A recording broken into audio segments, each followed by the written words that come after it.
These features can be used in benchmarking, comparison, and profile of participation tabs. It is important to remember that all actions taken in the Measure Set area will only be applied when the Apply Measure Set button is clicked. Click on the Measure Set icon in the left navigation. Click on the up-down arrows to change measure order in the measure list. Click the Apply Measure Set button. Click on the Measure Set icon in the left navigation. After you have selected your measures, type your measure set name in the Measure Set Name input field next to the Save Current Measure Set button. Click the Save Current Measure Set button. Click the Apply Measure Set button.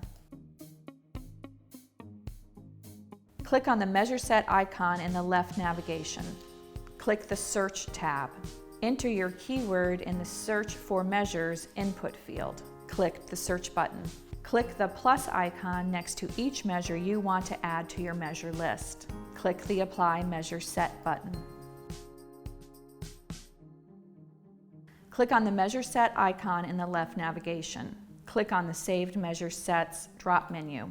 Click on one of your saved measure sets. Note, you should notice the measures added to your measure list from your saved measure set. Click the Apply Measure Set button.